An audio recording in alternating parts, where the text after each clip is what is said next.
চলো তোমাদের সঙ্গে আমার দিদির রিসেপশনের খাওয়া দাওয়ার ভিডিও শেয়ার করি। এরপর কিন্তু মেহেন্দি, গায়ে হলুদ, বিয়ের সব ব্লগ আসবে। তো আমরা দেখো চলে এসেছি প্রায় 11টার সময় কোনো যাত্রী। আর খাওয়ার জায়গাটা দেখো কত সুন্দর ডেকোরেশন করা হয়েছে। আর এই দেখো মেনু কার্ড চলে এসেছে, তারপর প্লেটও চলে এসেছে। তো এটা ছিল ক্যাটারার্স রোজ ডেকোরেটর, খুব সুন্দর আয়োজন করেছিল এরা। আর এইদিকে বাটি আর জলের বোতলও চলে এসেছে। তো আমরা প্রথমেই প্লেটটা একটু টিস্যু দিয়ে মুছে নিলাম, তারপর আমাদের দিয়ে গেল স্যালাড আর পনির সাটে। আর যেটা তো তুলে একদমই খাওয়া যাচ্ছিল না, সেই জন্য দেখো আমরা কেমন হাতে করে ভেঙে ভেঙে খাচ্ছিলাম। তো এটা খুব টেস্টি ছিল। তারপর দিয়ে গেছে মশালা কুলচা আর ডাল মাখানি।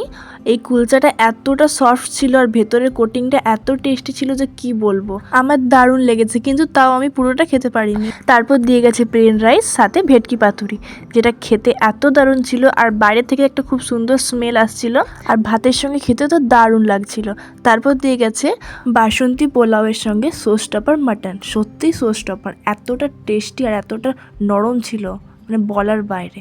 ভেবেছিলাম আরও খাবো, কিন্তু স্টার্টার কাউন্টারে এত কিছু খেয়ে নিয়েছি যে মাটন খেতেই পারলাম না।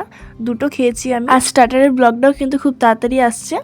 আর তারপরেই দিয়ে গেছে ফ্রুট চাটনি আর সাথে পাঁপড়।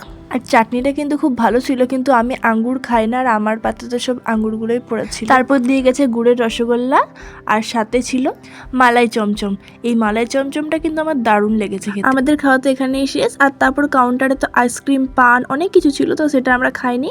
আর স্টার্টারে কিন্তু অনেক কিছু খেয়েছি, সেটা দেখার জন্য আমার চ্যানেলটাকে সাবস্ক্রাইব করো।